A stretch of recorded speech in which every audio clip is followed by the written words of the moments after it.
I'm in Singapore, and I'm about to go on stage in just a few minutes. I have not given a presentation for over a year now.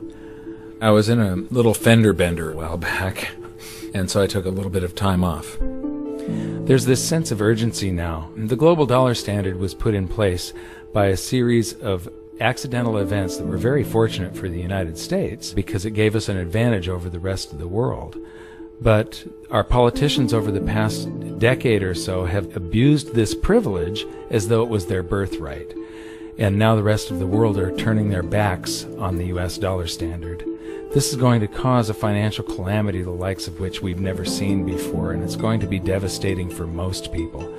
I don't want this to happen, but the damage has already been done. So I'm going around trying to alert people and show them how they can protect themselves and turn this into a great opportunity for themselves. So there's always one result from what we are doing right now, expanding the currency supplies all over the planet. There's one result, and that is higher gold and silver prices.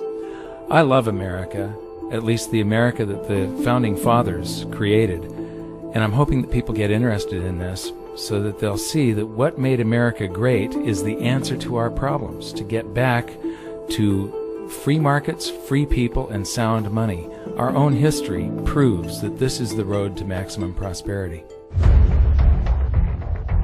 We are entering a period of financial crisis that is the greatest the world has ever known.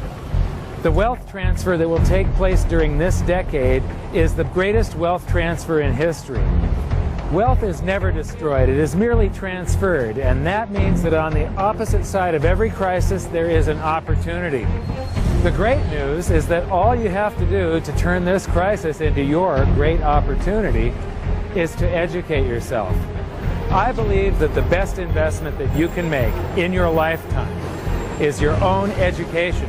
Education on the history of money, education on finance, education on how the global economy works, education on how all of these guys, the central bankers, the stock market, how they can cheat you, how they can scam you. If you learn what is going on and how the financial world works, you can put yourself on the correct side of this wealth transfer.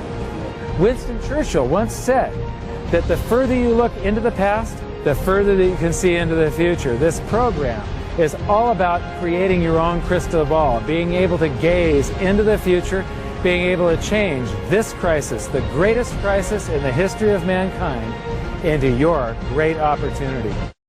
Donald Trump says gold is better than cold, hard cash. Donald Trump is renting out the 50th floor of 40 Wall Street for 10 years to APMEX, American Precious Metals Exchange, and accepting 3 32-ounce gold bars as a security deposit.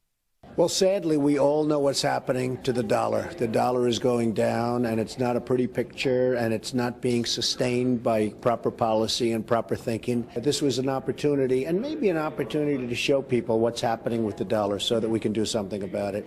Mr. Trump is also ready to keep doing business in gold. I never thought this would happen. This is the first time it's actually happened, and maybe it's going to set a trend. A trend that would turn gold from just a safe haven investment and into a viable business alternative to the U.S. dollar. Gold as currency could be making a comeback. Just this afternoon, the Utah House took the first step, passing a bill to recognize gold and silver, there it is, silver, as legal tender. This is something we have not seen in the USA in nearly 80 years. Utah may be just the first of 13 states moving forward with similar legislation. It is the first gold vending machine, and it's actually in a local mall. News Channel 5's Liz Nunez explains. Got any spare change, like maybe a few $100s worth? How about a gold bar from a vending machine? I think it's great. I'm trying to push her into letting me buy one for somebody. Milton and Florence Schneider are the first people in the entire country to get their hands on the gold. Who do you want me to give it to you? The gold-to-go vending machines are already a hit in Europe, but this one in the Town Center Mall in Boca Raton is the only one in the U.S.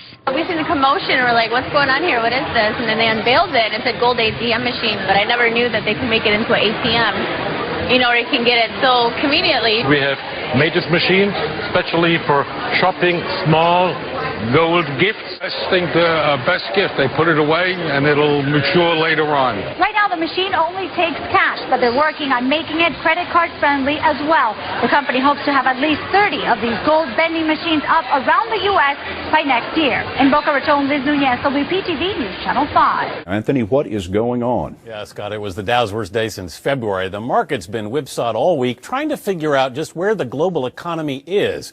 It rallied 275 points yesterday when the Federal Reserve minutes showed the Fed intends to keep interest rates low. But it lost all of that and more today on worries about slowing growth in Europe, where some analysts now fear the possibility, Scott, of a double-dip recession. And as we were watching the Dow bounce around, came the news today that China has surpassed the United States as the largest economy in the world. Waldorf Astoria Hotel on Park Avenue is where President Obama stays when visiting New York.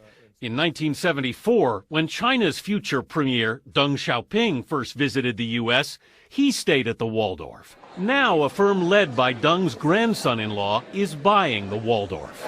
In the largest deal ever by a Chinese investor for an American building, Anbang Insurance will pay almost $2 billion to buy the hotel from Hilton.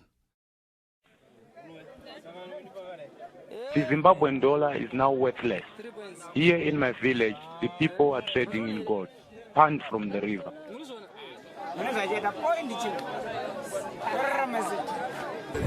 If you need cooking oil, you have to exchange with gold. If you need melamine, you have to exchange it with gold. If you need soap, you have to change with gold.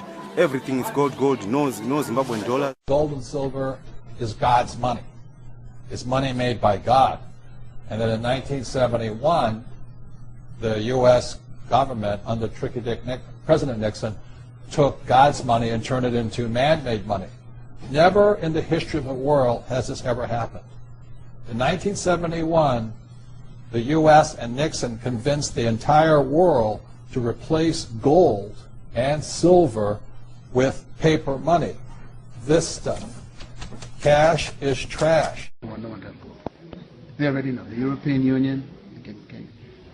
So if you could buy gold now, you buy it. But you want to get as much as possible and lock it down. You want to keep it, don't sell it. And you notice that they're doing this all over the world. They're going all over the world just buying gold. So you believe gold is the most valuable asset gold right now? is going to be the foundation for currency. Wow. It's going to be more important than paper.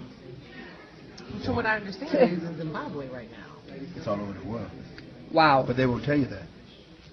I've done all my research on business. So that's why the government is trying to get it off the street. They want to get the streets, yeah. So that's why they don't want the citizens to have gold.